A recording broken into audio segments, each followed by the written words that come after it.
Hi good morning. सीधा सौदा के आज के इस मंडे एडिशन में आप सबका स्वागत है। एक छोटा ट्रंकेटेड हफ्ता, कल हमारी एक मार्केट हॉलिडे, और उस बीच में जो इस आज के सेशन के लिए क्यूज आ रहे हैं थोड़े से मिले जुले, थोड़ा सा वीकनेस की तरफ, कंसोलिडेशन की तरफ ज्यादा बेहतर हुआ। वही कंसोलिडेशन यूएस में प्ले आउट हुआ। यूएस में फ्राइडे को मिला जुला ऑलमोस्ट फ्लैट लाइन के आसपास ट्रेडिंग सेशन। आज सुबह थोड़ी हल्की कमजोरी बढ़ी है, तो उसी का इंपैक्ट आप एशिया में, उसी का इंपैक्ट आप थोड़ा सा एसजीएक्स निफ्टी पे देख रहे हैं। तो अच्छे मूव्स के बाद एसजीएक्स निफ्टी इंडिकेट कर रहा है हम एक चौथाई, एक तिहाई इस तरह की हल्की कमजोरी के साथ शायद शुरुआत करें, 40-50 अंक नीचे। ऐसे में पिच का दरअसल हाल क्या है, ये जैसी दिख रही है वैसी पिच है या इसमें कुछ मामला जैसे जैसे मैच प्रोग्रेस करेगा गड़बड़ा तो नहीं जाएगा? कल छुट्टी भी है। हाँ, हालांकि लोग डरते नहीं है अभी। कल छुट्टी नहीं है, कल रेस्ट डे है। ओके, अभी तो मैच शुरू भी नहीं हुआ रेस्ट पहले 2 दिन से रेस्ट ही कर रहे हैं। तो देखिए, बात फिर वही आ गई कि आगे डर है, लेकिन डर के आगे हो सकता है जीत हो। इस उम्मीद में लोग ट्रेड करेंगे, लेकिन स्थितियां मतलब बहुत अच्छी नहीं है। ये बात ध्यान रखना चाहिए। आप भले ही कितना भी उत्साही हो, लेकिन आप बिग पिक्चर को इग्नोर नहीं कर सकते। तो जो पूरी तस्वीर बन रही यूएस में, अभी क्या देखिए, भारतीय जो रिजर्व बैंक है उसके हाथ में कुछ नहीं रह गया है। आपके यहाँ इन्फ्लेशन इतना सीवियर नहीं, फिर भी आपने 0.5% ब्याज दर बढ़ा दिया। अभी सितंबर में फिर ये 0.25%, 1% बढ़ाएंगे, आप फिर बढ़ाएंगे क्योंकि आपको अपनी करेंसी में। तो आप एक ट्रैप में हैं। उस ट्रैप से आप कैसे बचेंगे पता नहीं, लेकिन उसका असर हमारे ऊपर दिखेगा। अगर साल के अंत तक इतनी कॉस्ट ऑफ फंड बढ़ जाएगी तो मार्केट फिर थोड़ा सा निराश होगा। तो मैं नहीं कह रहा हूँ कि आप एकदम वैसे करें, लेकिन जैसा नहीं, जोश में होश नहीं खोइएगा, क्योंकि मार्केट जो है ओवरबॉट जोन में मुझे दिख रहा है, और जो तस्वीर दिख रही है वो बहुत अच्छी नहीं है। तो इसलिए पिच में तो ये है कि आप कभी कभी आपने देखा होगा कि घनघोर बारिश में भी जो डकवर्थ लुईस का नियम लगने से पहले क्या तुड़ाई करते हैं लोग, तो वैसा भी हो सकता है। लेकिन उसमें क्या होता है कि 6 बॉल में 6 विकेट भी गिर सकते हैं। तो इसलिए बहुत देख समझ के करना चाहिए। बिग पिक्चर, मैक्रो पिक्चर ठीक नहीं है। ये डकवर्थ लुईस का तो फंडा ऐसा समझ में ही नहीं आया मुझे। जीता जीता मैच भी हार जाता है, तो भैया ये ध्यान रखना, अगर डकवर्थ लुईस वाला मामला आज का है तो बड़ा दिक्कत बड़ा सेशन। कुछ भी हो सकता है भाई, जिस तरह की सिनेरियो बना वो थोड़ा रेशियो, डकवर्थ लुईस का फॉर्मूला बड़ा डेडली है।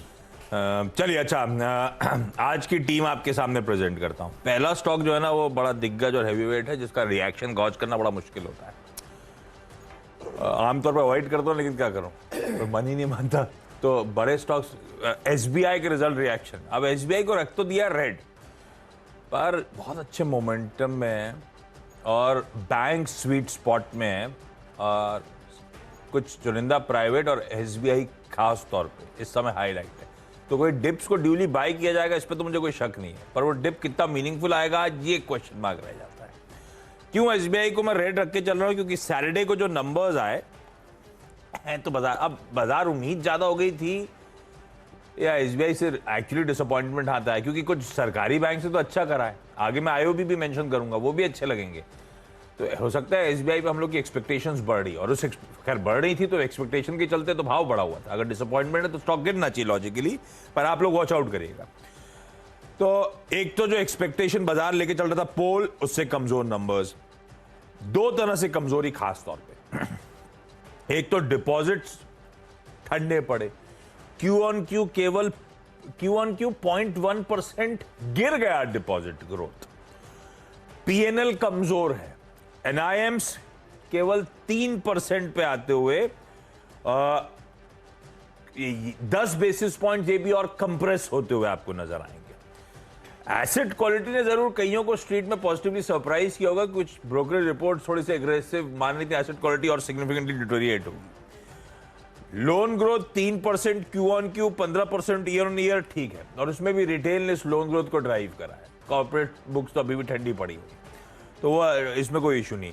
ट्रेजरी लॉस हुआ है 6,000 करोड़ रुपए के आसपास का, पर एक्स ऑफ ट्रेजरी लॉस भी देखूं तो कारोबारी मुनाफा, ऑपरेटिंग प्रॉफिट कमजोर है। तो ऑपरेशनली इस बार के नंबर्स कमजोर, स्लिपेजेस 10,150 करोड़ रुपए के एलिवेटेड है, पर एलिवेटेड है लेकिन कुछ ब्रोकरेजेस के यहां पे भी एक्सपेक्टेशंस कहीं और ज्यादा एग्रेसिव थी, पर 10,150 करोड़ रुपए any which ways elevated slippages का आंकड़ा है। हाँ, रिकवरी, अपग्रेड्स हेल्दी नजर आए, तो है तो वीकनेस, मिले जुले कुछ पॉजिटिव भी नंबर्स में, पर जिस तरह की एक्सपेक्टेशंस राइड हो रही थी, मैं इसको रेड कैटेगराइज करके चल रहा हूं। आप लोग थोड़ा सा वॉच आउट करिएगा एसबीआई को, पर आज दबाव आना चाहिए स्टॉक में। दूसरा, अब कई सारी सरकारी कंपनीज के नंबर्स बिगड़ गए। Shipping corporation of India, operational weakness तगड़ी है, और वो ऑपरेशनली जो वीक परफॉर्मेंस आया, इसका जो लाइनर सेगमेंट है खास तौर पे उससे, क्योंकि उसका इबिट जो है 85% डिक्लाइन कर गया। आप देखिए नंबर आए तो 42% बढ़ी, उसके सामने इबिटा 11% गिर गया, 33% के मार्जिन घट के 20% रह गए, और इसीलिए मुनाफा 28% गिरता हुआ नजर आया है। तो बाकी तो बल्क कैरियर वगैरह जो था, क्रूड टैंकर सेगमेंट, वो सब ठीक कर गए, वो लाइनर सेगमेंट खासतौर पर परफॉर्मेंस खराब, और उसने पूरे कंसोलिडेटेड नंबर्स ठंडे कर दिए। अच्छा, एक और नंबर कमजोर नजर आया मुझे, इंजीनियर्स इंडिया लिमिटेड का।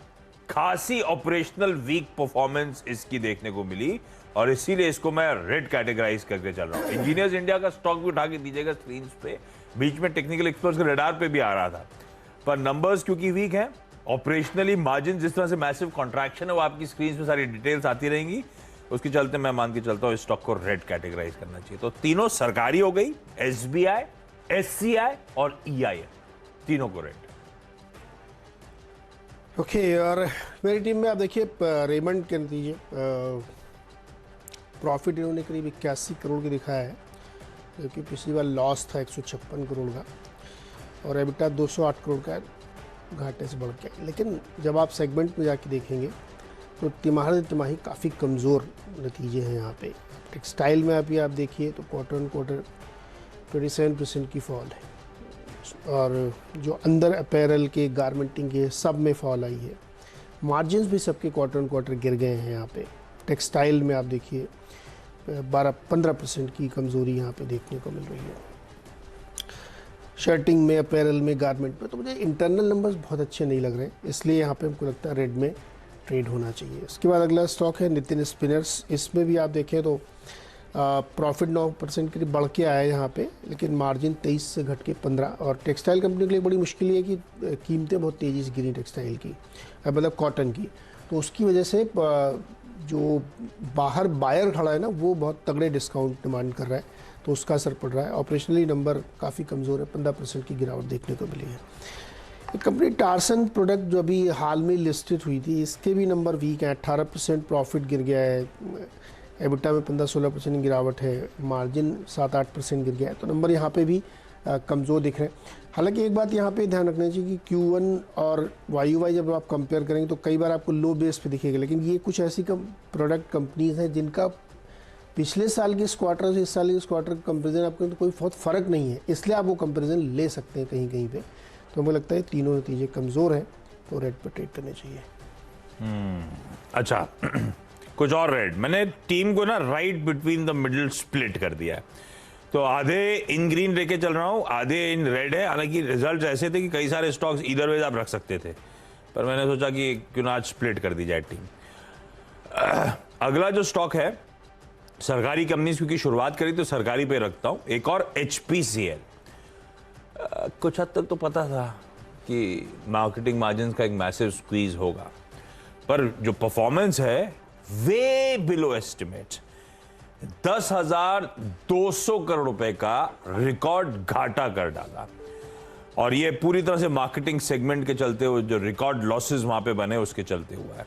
और HPCL के साथ दिक्कत यह है कि इनका बाकी IOC BPCL के बिजनेस मॉडल्स अलग, इनके लिए तो सबसे बड़ा हिट सीधे सीधे मार्केटिंग मार्जिन्स पे पड़ता ही पड़ता है इनके बिजनेस मॉडल के चलते, क्योंकि एक्सपोजर मार्केटिंग सेगमेंट सबसे ज्यादा, तो HPCL के लिए सबसे बड़ी दिक्कत है।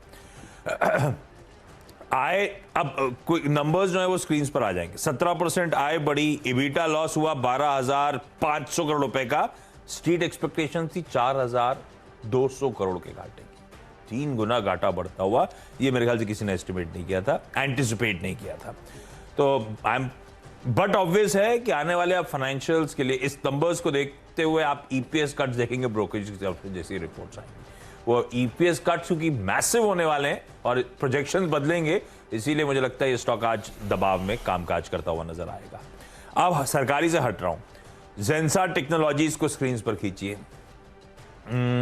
वैसे आईटी बहुत पेटा हुआ है, ऐसे जेंसार साल का चार्ट उठा के देखिएगा, पर इसका खासा डिसअपॉइंटिंग क्वार्टर।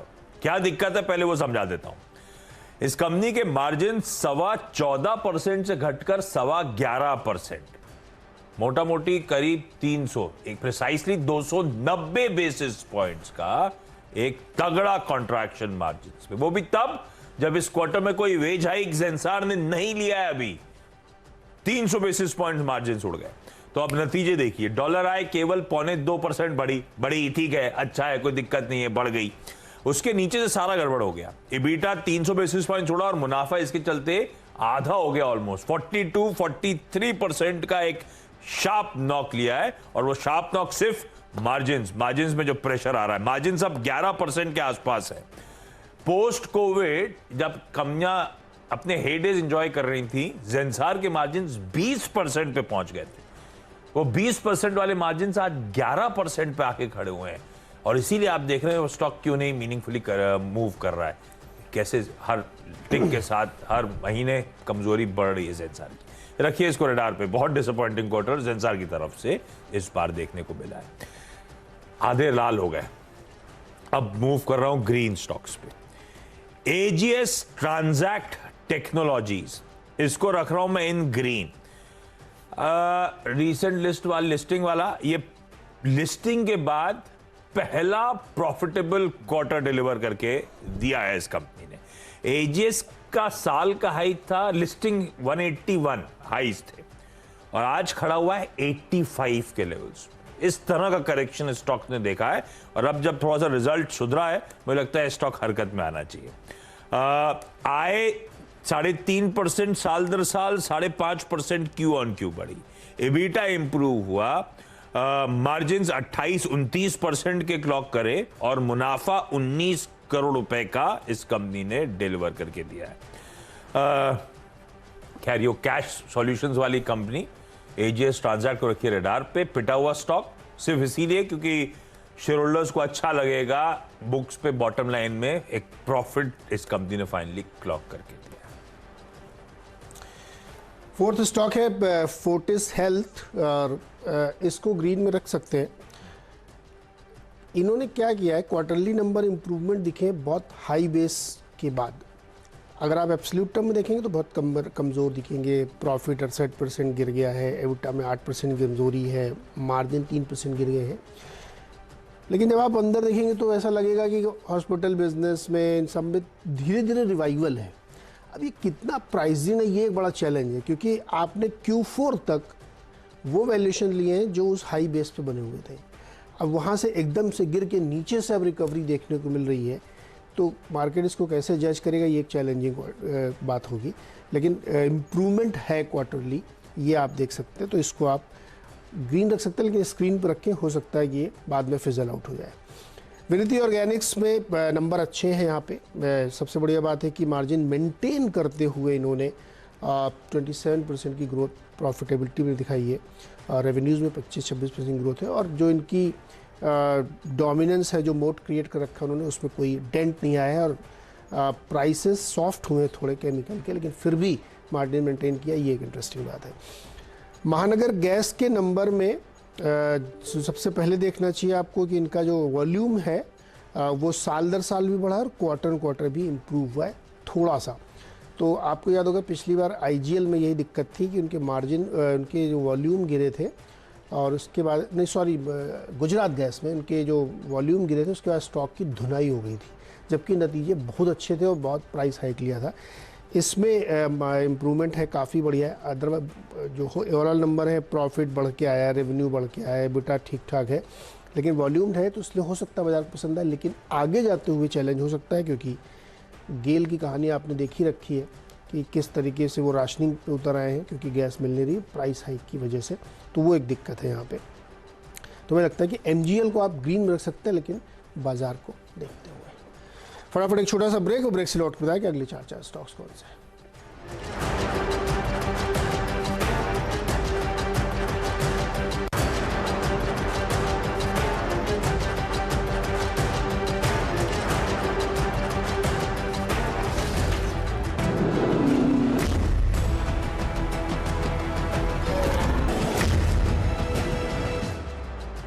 स्वागत है एक बार फिर से आपका, और अब बारी है अगले 4 स्टॉक्स की। इसमें एक 7वां स्टॉक है 197 कम्युनिकेशन, जिसको आप पेटीएम के नाम से भी जानते हैं।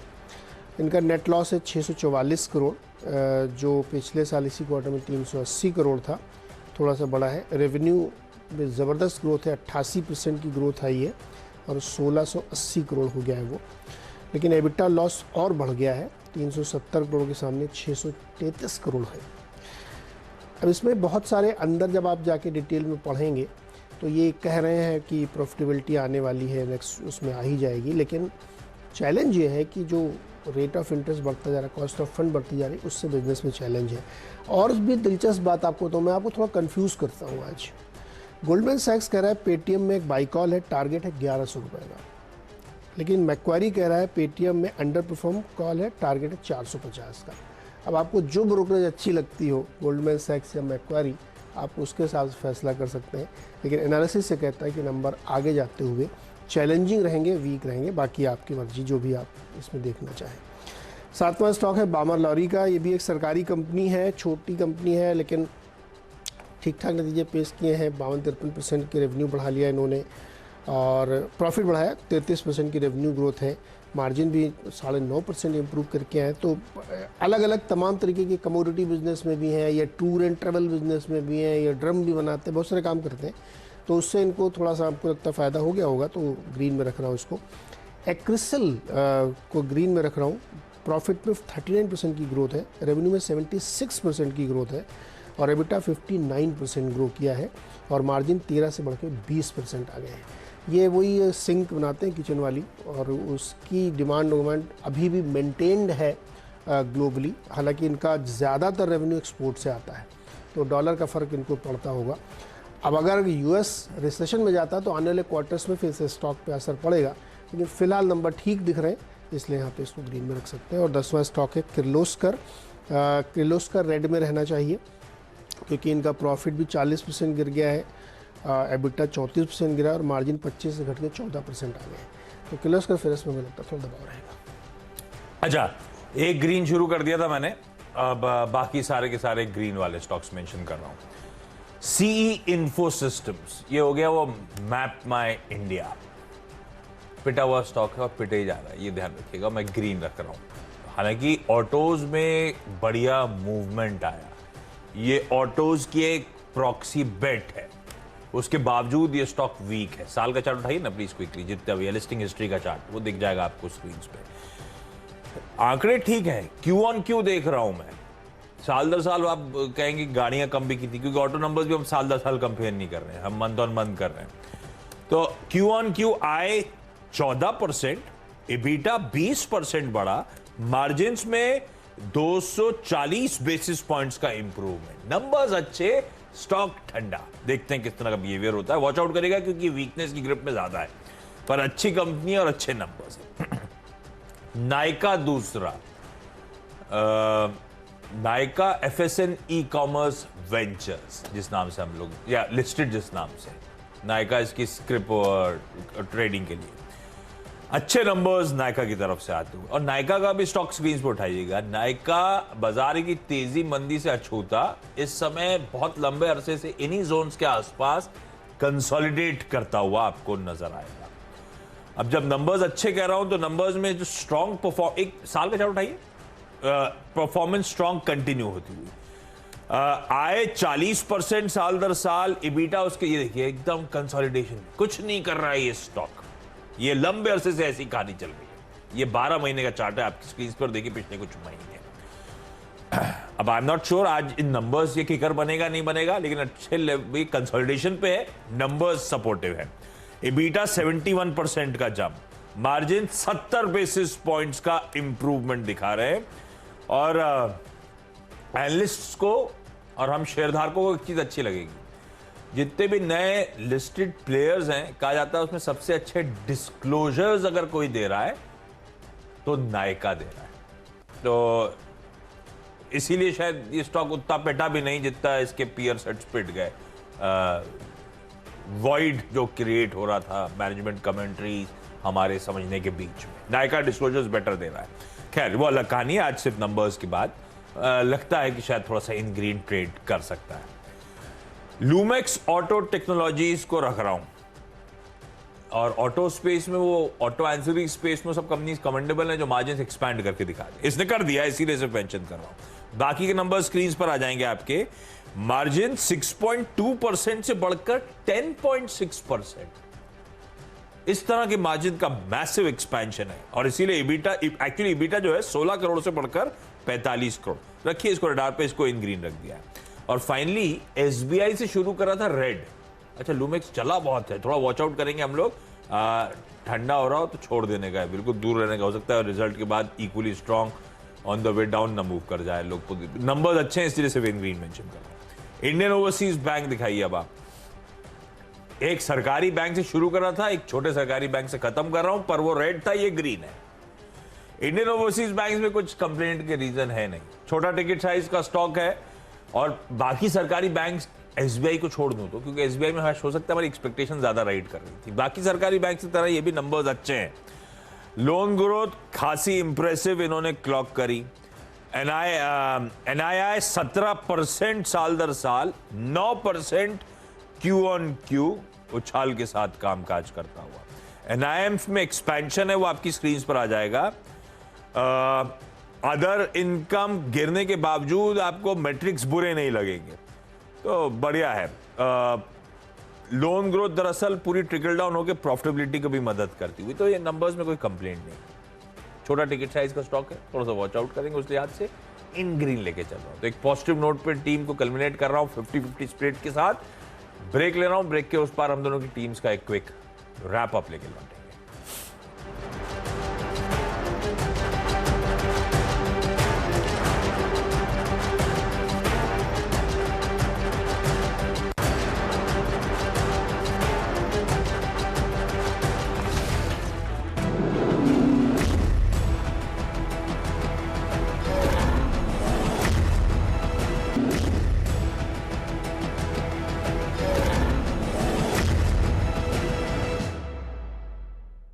ब्रेक के बाद आपका स्वागत है। मेरी 10 की सीधा सौदा की टीम आप लोगों की स्क्रीन पर आएगी। 50-50 रखा है, कुछ लाल कुछ हरे। सरकारी companies SBI, SCI, EIL, HPCL अपने तमाम कमजोर क्वार्टरली परफॉर्मेंसेस के चलते रेड में। इवन सेंसार जिसके मार्जिन्स तगड़ा कॉन्ट्रैक्ट हुए, जो नंबर्स अच्छे लगे उनको इन ग्रीन रखा है। AGS Transact, CE Info, Nykaa, Lumax Auto और आईओबी। पर लूमेक्स ऑटो याद रहिएगा रिजल्ट से पहले बहुत तेजी हुई है, तो पहले जरा वॉच आउट करिएगा या फिर अवॉइड कर दीजिएगा। नतीजों के आधार पे बहुत सारे नंबर्स हैं इसमें। रेमंड पहला स्टॉक है जहां पे नतीजे थोड़े कमज़ोर हैं, इंटरनल जाके देखेंगे। नितिन स्पिनर्स की भी लगभग वैसे ही नंबर है। टारसन्स में भी कमज़ोर नंबर देखने को मिल रहे हैं। फोर्टिस के नंबर साल दर साल आपको बहुत कमज़ोर दिखेंगे, लेकिन क्वार्टरली थोड़ा थोड़ा इंप्रूवमेंट दिखा है नॉन कोविड बिजनेसेस में, तो देख सकते हैं यहाँ पे। विनिति ऑर्गेनिक्स नंबर बहुत स्ट्रॉन्ग है। एमजीएल के नंबर अच्छे हैं, वॉल्यूम ग्रोथ अच्छी देखने को मिली। पेटीएम के नंबर कमज़ोर दिख रहे हैं, कई सारे ब्रोकरेजेस भी आए। हालांकि ब्रोकरेज आपको कंफ्यूज करेंगे, एक बाई कॉल है 1100 रुपये टारगेट, एक 450 रुपये में क्वारी दे रहा है, तो आप देखिए क्या इसमें स्क्रीन पर दिखता है। बामर लाल के नंबर अच्छे हैं, एक्रिसिल के नंबर अच्छे हैं, लेकिन किर्लोस्कर फेरस के नंबर काफ़ी वीक है।